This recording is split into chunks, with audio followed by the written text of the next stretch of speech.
Olá, muito bom dia a você que nos acompanha aqui pelo Notícias Agrícolas. Nesse horário, você já sabe, a gente discute o que anda acontecendo com o mercado do boi.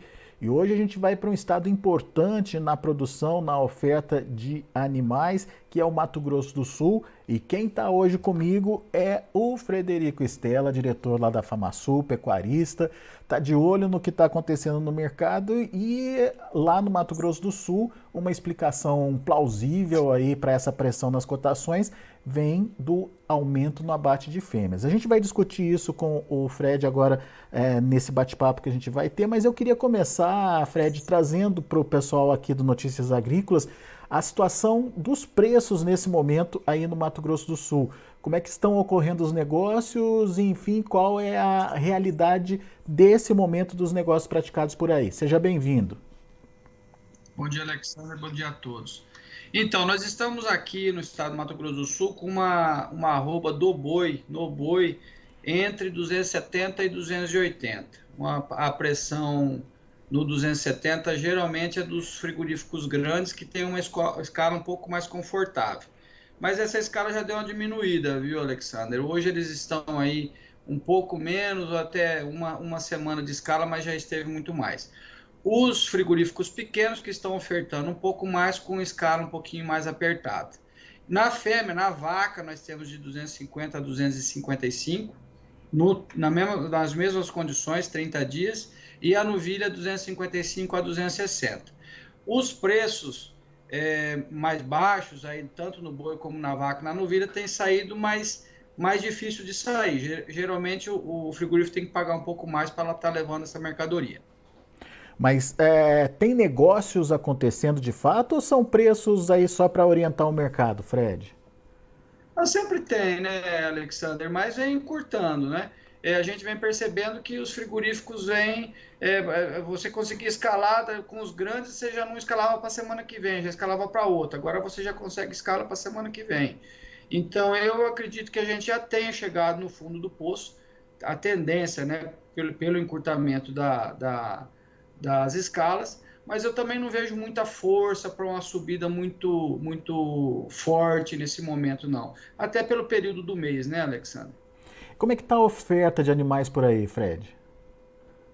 A oferta tá da mão para a boca, né? Eles vêm comprando conforme a necessidade. Hoje mesmo, hoje de manhã, eu tive notícia de um frigorífico lá na região de Anastácio que vai dar férias coletivas a partir da semana que vem. Então, isso aí é tendência e eles redirecionam os abates para outras plantas. Então, isso tudo é um motivo para uma pressãozinha aí, para tentar fazer uma pressãozinha no preço. Mas eu não consiga que essa pressão vá conseguir levar o boi mais para baixo, não. Uhum. Mas tem boi disponível? Tem boi fácil de ser encontrado aí no Mato Grosso do Sul? E qual que é a tendência desses animais, da comercialização desses animais daqui para frente? Vamos ter entre safra ou não vamos, Fred? Porque parece que até agora não teve, né? Olha, Alexandre, é difícil a gente falar de números, até porque é muito confuso você falar de confinamento, falar quem que tem o boi a pasto. Nós tivemos uma seca que não foi tão severa, não foi sequinha, foi uma seca boa, mas não foi tão severa como a do ano passado, né? Hoje nós temos lugares que tem a pastagem relativamente que consiga dar algum suporte. Poucos lugares, mas temos. E começou já a chuvarada. Então, eu acredito que a oferta daqui para diante, juntamente com a oferta de bois confinados, vai ser constante, mas assim, não vejo também nada de preocupação para pensar assim, ó, vai ter uma super oferta mais à frente. Não acredito muito nisso aí, não. Vai ser um mercado meio que ajustado. Até por conta do alto custo, né, de se colocar esse animal lá atrás para ficar pronto agora, né, Fred? Não tinha estímulo aí para o produtor, né? Exatamente. Quem vai fechar um boi no confinamento, num boitel, vê o preço futuro. E o preço futuro não precificava, né? Que compensasse você fechar o boi. Lógico, muitos fecharam, mas dentro da normalidade, nada fora do normal. É isso. Agora, ô Fred, a gente estava conversando antes de entrar aqui no ar e você tem uns números muito interessantes aí que nos ajudam a entender por que aconteceu essa pressão negativa nesse momento que teoricamente seria de reação dos preços por conta, obviamente, da chamada entre-safra, né? E aparentemente o que mostra aí que foi diferente no mercado é a participação maior das fêmeas nos abates, é isso? Como é que são esses números, Fred?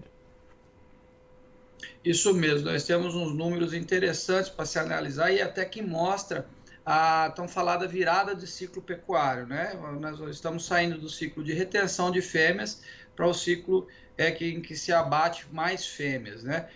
Nós tivemos aqui em comparação janeiro a agosto 21, 22, Alexander, um aumento de 22% no abate de fêmeas e uma diminuição de 3% no abate de machos. Então, mostrando aí essa virada no ciclo, né? E temos um dado interessante especificamente do mês de agosto, tá? Em relação ao mês de julho, um aumento de 40% no abate de fêmeas, mostrando o porquê da pressão dos preços, né? Primeiro, essa oferta de fêmeas, as escalas que estavam mais confortáveis até o momento, e as fêmeas não vão para exportação, vão embucharam no mercado interno. Como o mercado interno absorve aí 3/4 a 4/5 da nossa produção, é ele que é o fiel da balança no quesito preço, né?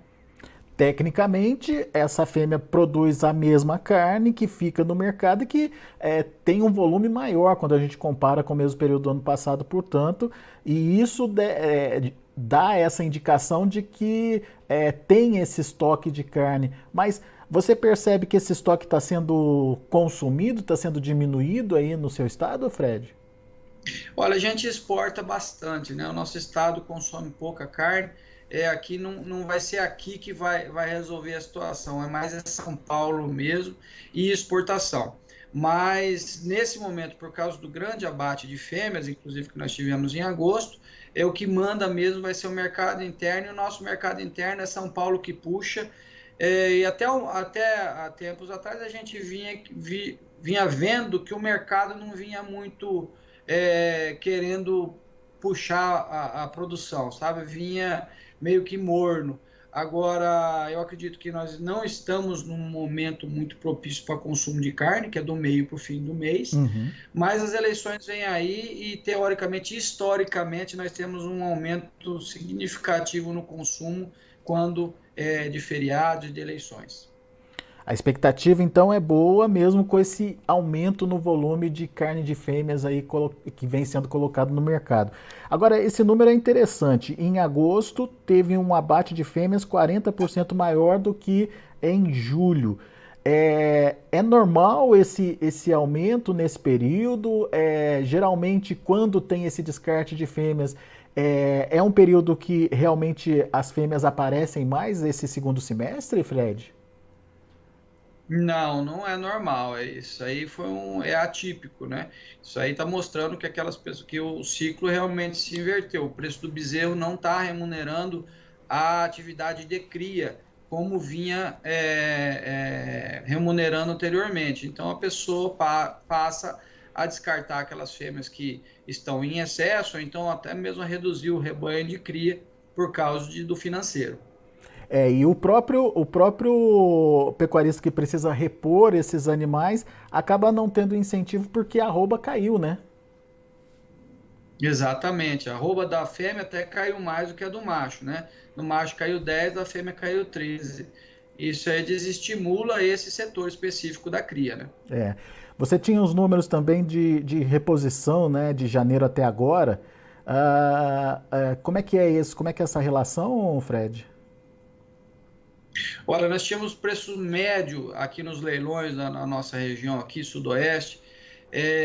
O preço do bezerro macho, começo do ano estava sendo comercializado 13, um pouco mais do que R$ 13, começo do ano o quilo. E agora em agosto fechou em um pouco mais do que 11,50. É uma queda significativa no preço do quilo do bezerro. Mas, por causa da queda na arroba também, o ágio que a gente paga, que o invernista paga no preço do bezerro em relação à arroba, ele continuou a mesma coisa, entre 26% e 27%. Ou seja, o invernista não teve estímulo de comprar mais, então. A relação de troca praticamente permaneceu, porque se por um lado a reposição ficou mais barata, de outro, o que ele recebe para a arroba para fazer essa reposição também caiu aí, ficando praticamente aí no 0 a 0, então, essa relação de troca. Exatamente, é isso aí. Variou um pouquinho, 1%, de 26% para 27%. Isso aí é muito pouco, é uma estabilidade, né? Muito bem. Agora, Fred, a questão das exportações, né, aí no estado. Como é que elas têm ajudado nessa questão da formação de preços e por que as exportações não estão dando conta de segurar aí os preços da arroba, hein, Fred? Olha, as exportações nós estamos com um dado interessante também. Aqui MS 19,5% de alta nas exportações. O carro-chefe continua sendo China, Alexander, com 30% do que a gente exporta. Se colocar mais Hong Kong, vai para 40%. E a China aumentou bem o volume comprado, em 50% aqui no estado. O Chile, que é uma notícia negativa que nós temos para esse primeiro período do ano aí, que ele reduziu um pouco as compras, uma estabilidade de 2,5%, mas vinha crescendo, talvez por causa da crise econômica lá no Chile.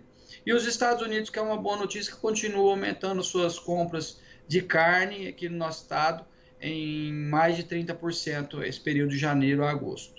Período de comparação que você está usando é do começo do ano até esse mês de agosto, portanto. A China aumentando em mais de 50% as compras, Chile reduzindo em 2,5% e os Estados Unidos aumentando também as compras por aí em mais de 30%, é isso? Exatamente, é isso aí mesmo. Isso vai dar um aumento, vai representar um aumento de 19,5% nas exportações do Do Mato Grosso do Estado. Sul. O Estado como um todo, quase 20% aí de aumento na exportação nesse período de janeiro a agosto. E o que aconteceu com os preços, Fred? Caíram 10% para a fêmea e 10% para o macho e 13% para a fêmea. Mas é facilmente explicado, Alexandre. Primeiro que os frigoríficos eles tiveram as escalas confortáveis agora. É a lei da oferta e da procura, né? Uhum. E as exportações não conseguiram ajudar tanto a manutenção de preços, porque a oferta de fêmeas, que é o carro-chefe do consumo nacional, foi muito maior. Uhum. Então, esses dois pontos específicos, eu acho que foram os grandes responsáveis pela baixa na arroba que nós tivemos esse ano.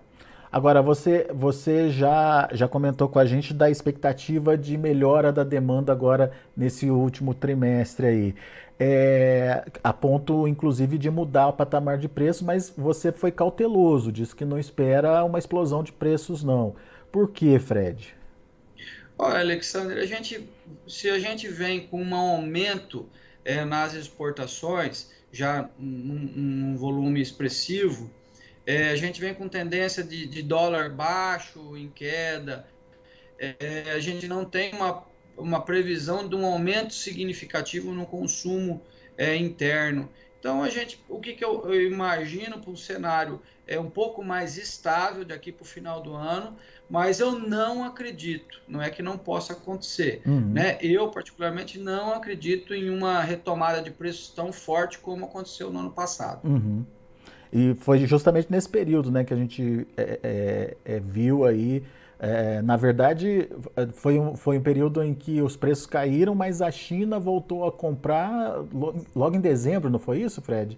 Foi o período que a China voltou a comprar e daí sim os preços começaram a subir de novo, né? Isso, nós tivemos no segundo semestre uma escalada de preços muito boa, uma subida muito boa. Teve semana de subir 5 até R$ 10. Isso eu não consigo enxergar neste momento para a pecuária. Lógico que a gente torce para que isso aconteça, né, Alexandre? Mas eu acho muito difícil, até por causa desse descarte de fêmea. Geralmente não se cessa imediatamente, falar, não, agora acabou, não vai ter mais descarte de fêmea. É um ciclo, então vai acontecer, vai continuar acontecendo esse descarte gradativo de fêmeas, né? Mesmo que agora possa diminuir um pouco. Então isso vai continuar pressionando o mercado, mas eu acredito que o fundo do poço já passou, que nós teremos uma correção gradual de preços aí de agora para diante. Você acha que essa participação de fêmeas que aumentou em agosto, ela tende a continuar acontecendo nos próximos meses? Ah, eu acredito que não. Eu acredito que esse tenha sido o ápice, até porque foi muito, muito aumento, né, Quarenta por Alexandre? cento, Eu né? acredito que daqui para diante vai continuar tendo mais oferta de fêmea em comparação com períodos anteriores, mas não num volume, num ritmo tão acelerado como foi agora em agosto. Muito bem. Vamos acompanhar esse mercado de perto e principalmente entender as possibilidades, os cenários possíveis aí que justifiquem a precificação da arroba, mas o que a gente consegue enxergar até agora é de que o pior momento está passando, né, Fred? É isso que a gente acredita aqui. São fatores, são dados que nos levam a crer que sim, né? Mas também que nos levam a ter cautela, né? Não tanta euforia. Mas eu acredito sim que o pior já passou, que a gente vai começar gradativamente a ter melhoras de preços aí. Muito bom. Frederico Stella, meu amigo, obrigado mais uma vez por estar aqui com a gente, nos ajudar a entender um pouquinho da formação de preços, da dinâmica de comercialização aí no seu estado. O Fred é diretor da FAMASU, a Federação de Agricultura e Pecuária lá do estado do Mato Grosso do Sul. Seja bem-vindo, volte sempre, é sempre bom te ouvir, Fred. Eu que agradeço, Alexandre, sempre às ordens. Grande abraço, até a próxima. Tá aí, Frederico Stella aqui com a gente no Notícias Agrícolas.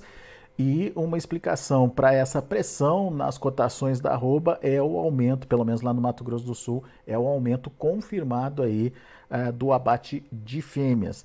Enquanto os machos reduziram em 3% o volume de abate lá no estado, as fêmeas tiveram um aumento de 22% nos abates. Ou seja, carne produzida, carne que não tem o seu potencial de exportação e, portanto, fica ali no mercado interno, e isso acabou gerando um estoque e evitando aí, portanto, a cotação da arroba se movimentar, pelo menos positivamente nesse primeiro momento, e inclusive até ficar negativa, cair em alguns momentos aí das últimas semanas. A gente vai ficando por aqui, mas antes de encerrar, deixa eu passar para vocês as cotações do mercado futuro, lá na B3. De olho na tela, boi gordo reagindo hoje, outubro, R$ 306,90, subindo 0,16%. O novembro, R$ 315,00, uma alta de 0,08%, e o dezembro, R$ 315,80, subindo 0,1%. O indicador CPEA fechou o dia de ontem com uma alta forte, de 4,58%, mas ainda abaixo dos 310, 308,05, R$ 308,05 foi o que o indicador mostrou na finalização dos negócios desta segunda-feira. A gente vai ficando por aqui, eu agradeço muito a sua atenção, a sua audiência. Notícias Agrícolas, 25 anos ao lado do produtor rural. Se inscreva em nossas mídias sociais. No Facebook, Notícias Agrícolas. No Instagram, @Notícias Agrícolas. E em nosso Twitter, @Norteagri. E para não perder nenhum vídeo, não se esqueça de nos acompanhar no YouTube e na Twitch, Notícias Agrícolas Oficial.